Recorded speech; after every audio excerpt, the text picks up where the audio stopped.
So you're telling me Wuthering Waves is collabing with Edgerunners? Two limited 5-star characters. Lucy and Rebecca's banners run simultaneously, and Rebecca's base form will be free to claim. Wait, who even are Lucy and Rebecca?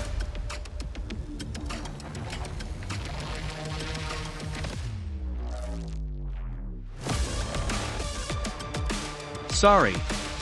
I can't go to the moon with you.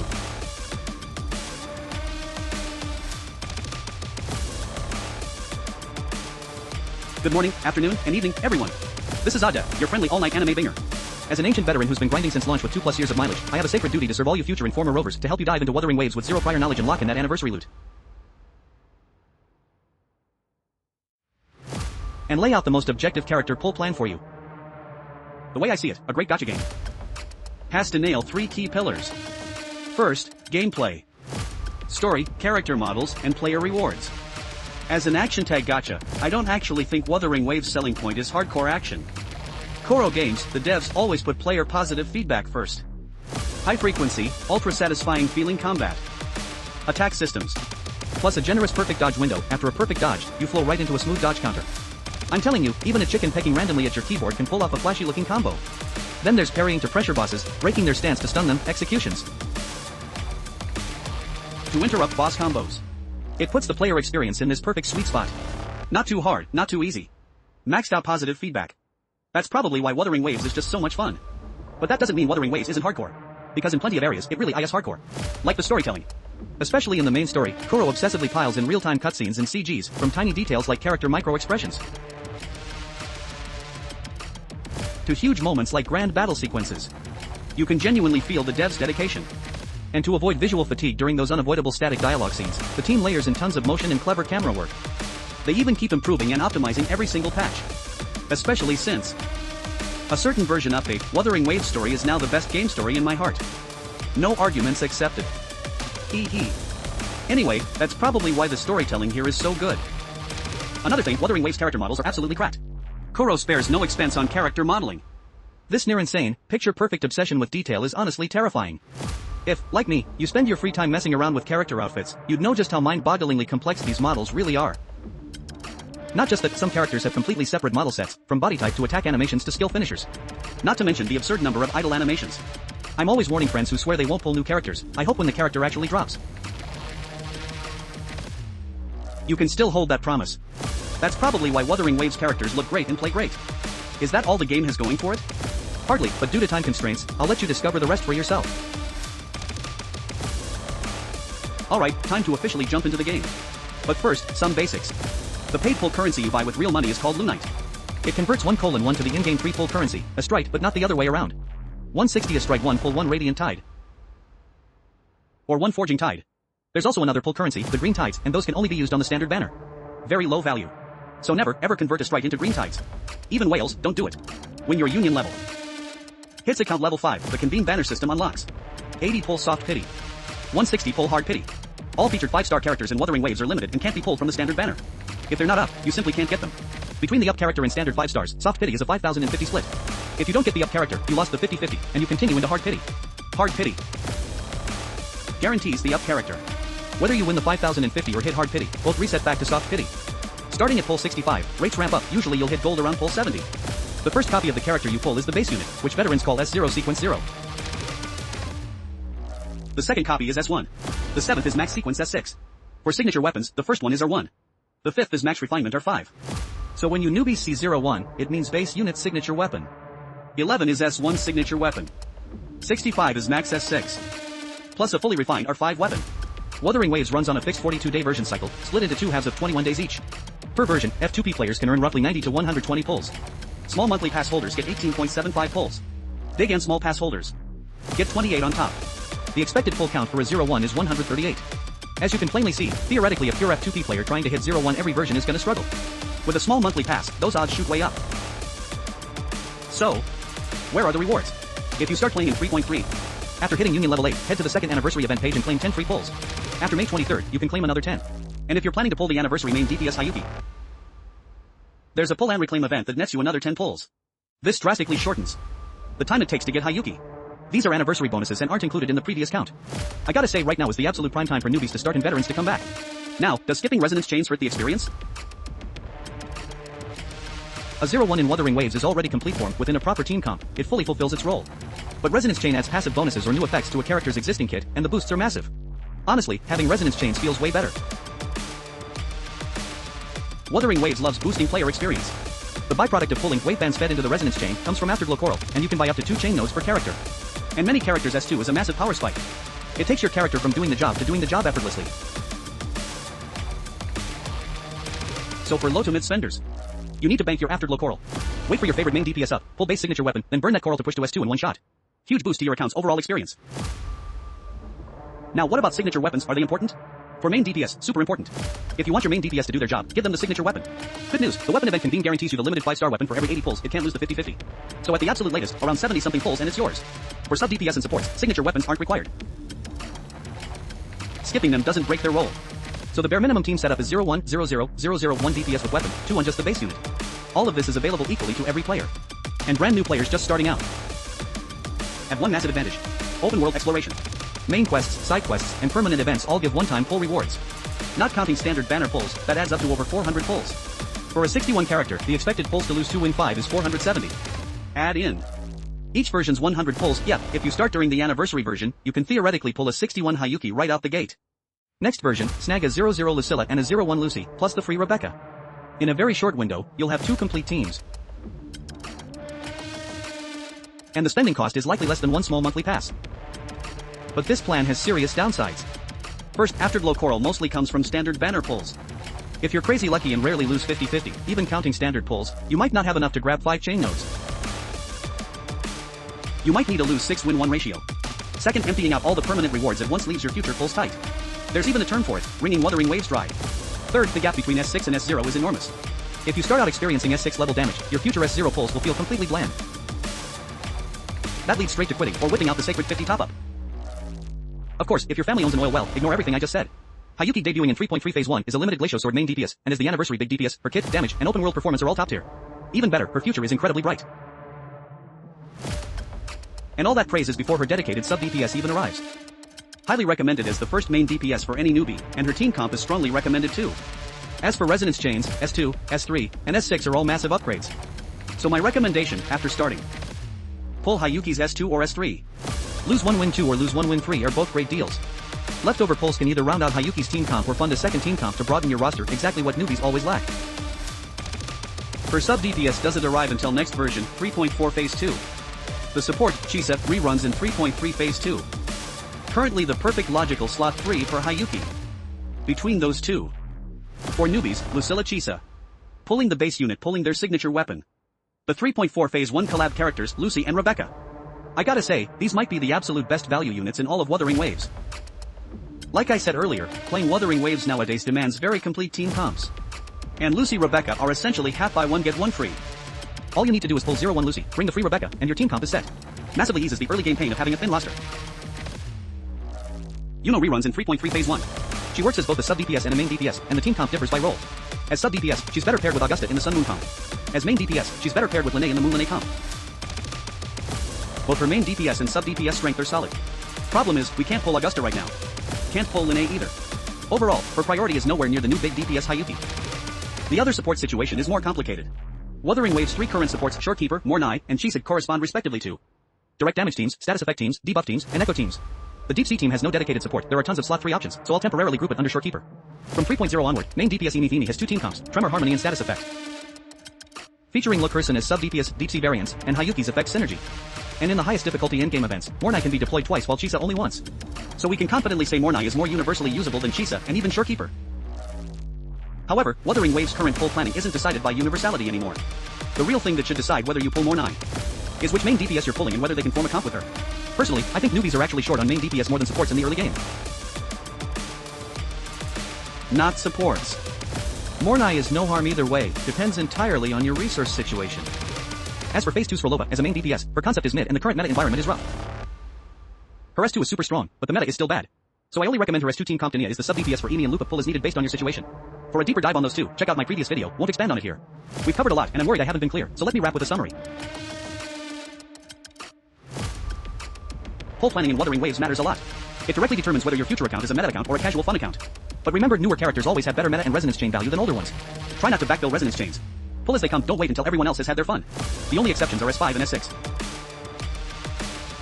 Waifu pulls and meta pulls don't have to clash. Put the resonance chains on your favorite main DPS. Later add a 0-0 sub DPS, and you'll still have a blast flame even if they're not the meta pick. Once your union level hits 5, the beginner convene system unlocks too. It comes with its own starter banner where you self-select one 1.0 era character, base unit plus signature weapon. Right now, I don't recommend pulling this banner unless you have a waifu reason. 2 reasons. Reason 1, these characters are all almost 2 years old. The power just doesn't keep up. Reason 2, this banner's pity doesn't carry over to anywhere else. Once you start pulling, you have to go all in. The only one still worth a look is the most universally useful support in the entire game, Shorekeeper. There's always a use case for Shorekeeper. But since this banner's pity doesn't transfer, I only recommend it for players who spend a bit, use it to fill account gaps. Then there's the standard banners split into beginner banner, self-select, standard weapon banner, and the beginner convene self-select. The 20 off beginner banner closes automatically after 1 5-star and unlocks. The 80 pull standard self-select banner. But for brand new players, I more strongly recommend just pulling the standard weapon banner directly. Stringmaster is one of the limited weapons there, but the standard Broadblade Lustrous Razor gets to you faster than the level 45 weapon chest reward, so you can use it as a temporary Hiyuki weapon before you get her signature. After her signature drops, pass this one to Havoc Rover, also known as the Havoc Element Rover. Then dump your leftover green tides into the beginner banner. The level 45 weapon chest lets you pick one standard weapon, give that to your sub DPS without a signature weapon. Speaking of Havoc Rover, unless you're a whale with practically every banner unit, I highly recommend building them. Pair with a standard weapon, get a feel for the gameplay, and they'll widen your roster in early and mid-game while saving a chunk of a strike. Sure, the strength can't match limited main DPSs, but they're free. For team comp, I more strongly recommend the free 4-star claimable character, Sanhua. Next, if you've never lost the 50-50 to grab Verena, when you self-select on the beginner convene, pick Verena. Goddess Verena with S2 super fast variation makes her an absolute pillar early to mid she tanks, late game she plugs healing gaps. The uncrowned king of value in Wuthering Waves. If you accidentally pulled Verena off another banner, your plan shifts based on what came out of the 20 off beginner banner. If that also gave you Verena, just pick Verena on the self-select and slowly grind to S2. On the beginner convene self-select, pick Encore. Sure, Encore's strength can't keep up with all the limited monsters anymore, but Wuthering Waves Tower of Adversity scales in difficulty layer by layer. So in early game when your team comps are limited, use limiteds for hard stages and let Encore handle the easier ones. Especially with the limited Spectro Echo set, Encore's strength jumps another tier. Unless you plan to pull Frolova, Encore's priority sits below Havoc Rover. If the beginner banner gave you Encore, then on the beginner convene and self-select banners, pick Verena and push her to S2. If the beginner banner gave you a different standard character, let me walk through them. Genshin can support, but she's only really useful at S2. And even at S2, not many of these are.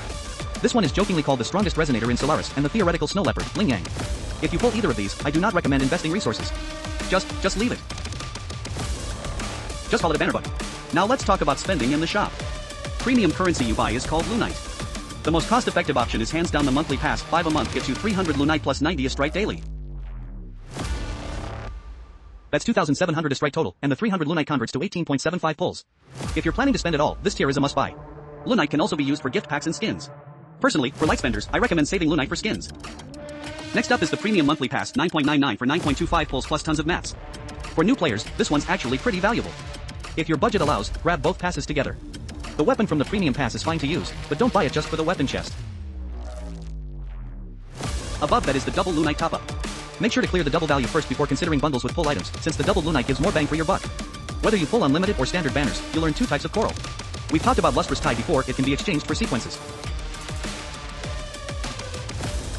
The conversion rate is 8 corals per pull, 360 per sequence. So doing the math, 1 sequence in this shop equals about 45 pulls. Unless you're insanely lucky, I really don't recommend exchanging for pulls. Some unlucky players might need over 140 pulls to land a sequence otherwise. As for the tuner, this is what reroll echo substats. After deep discussions with the top whales out there, the summary boils down to one word. Expensive. Even on sale it's 51 each, full price 100 each, and that's real money, not shell credits. It's a deep rabbit hole. The second coral type is the wave-worn residue. Every single pull item in this shop you'd want to swap into gold orbs, gold cards, green orbs. Trying to exchange them all? You won't have enough. Honestly, just exchange gold orbs and gold cards, or even just gold orbs. If you've got holograms cleared, you can also exchange 2 from the hologram shop. Take what you need, you can get everything in the end. But you absolutely must pay attention, do not exchange for the unlimited shell credits. That's a trap. The tower shop is something you can't fully clear, so just grab whatever you're missing later. Now we're moving on to the next section, efficient progression. In-game, just follow the main story to Jinzhou City.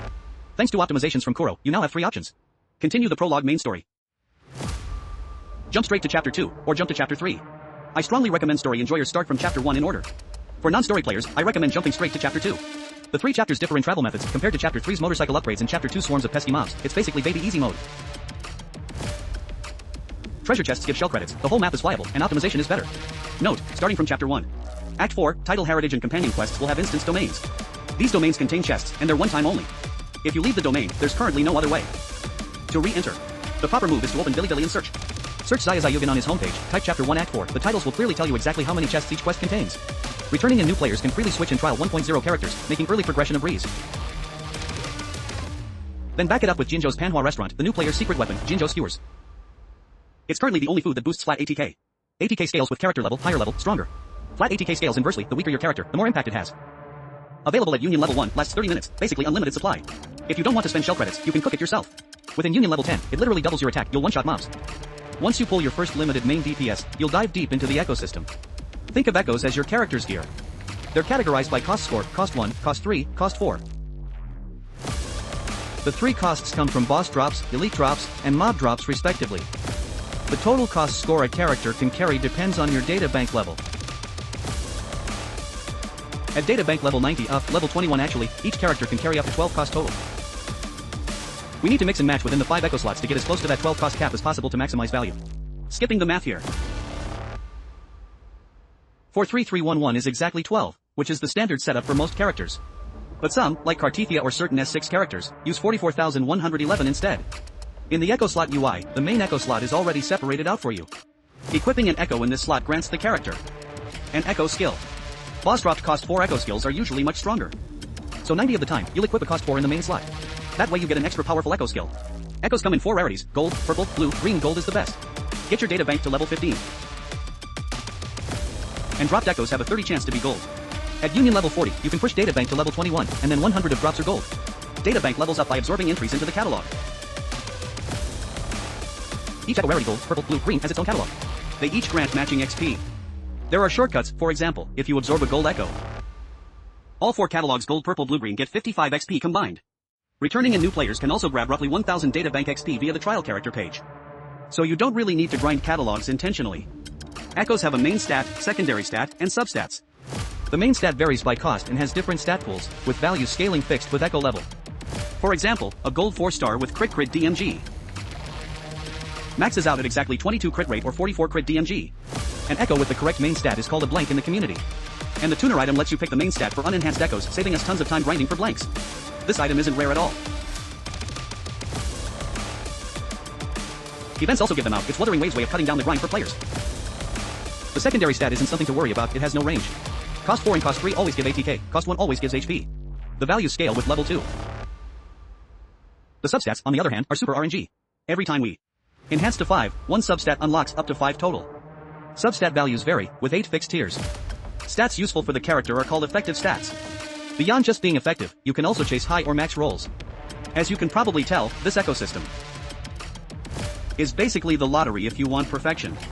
So usually we just aim for a relative graduation, like crit DMG ATK, single effective echoes count as mini graduation. With mini grad gear, your character can already pull their weight in most daily content. So unless you're aiming for in-game perfection, don't sweat it. That deep rabbit hole tuner I mentioned earlier?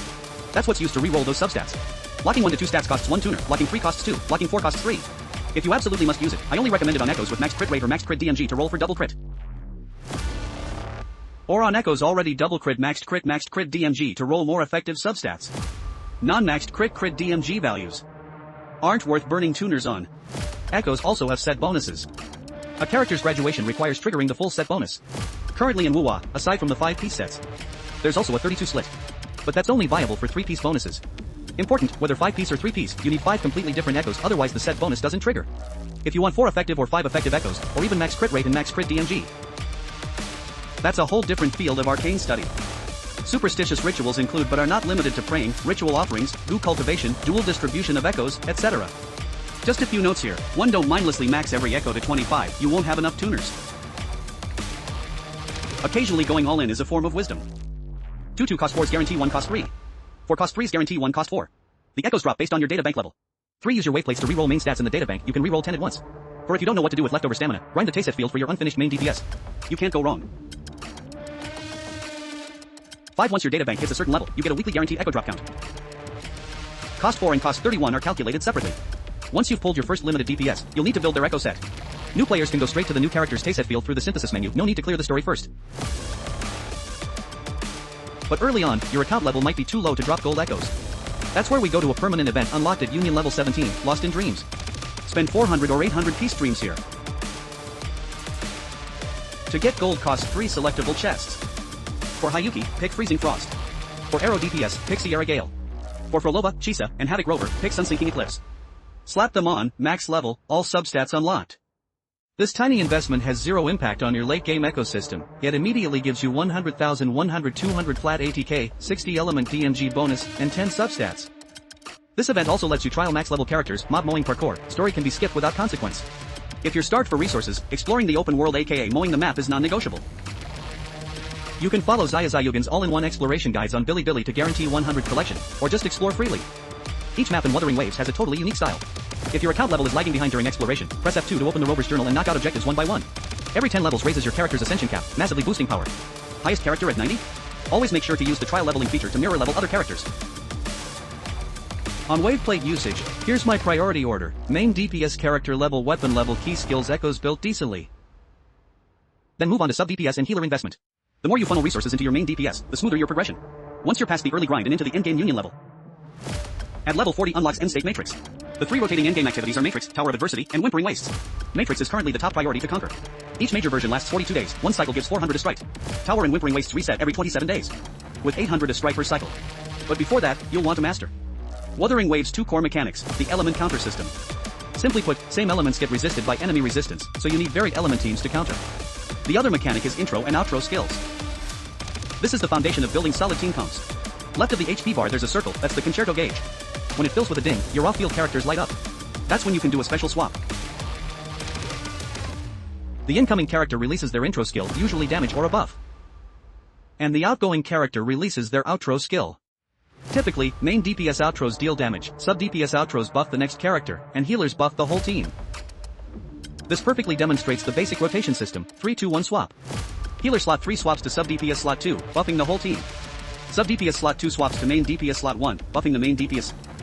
Then main DPS slot 1 eats all those buffs and unloads massive damage. This is the foundation of clearing the tower. And outro skills don't scale with level, owning the character is enough for full buffs.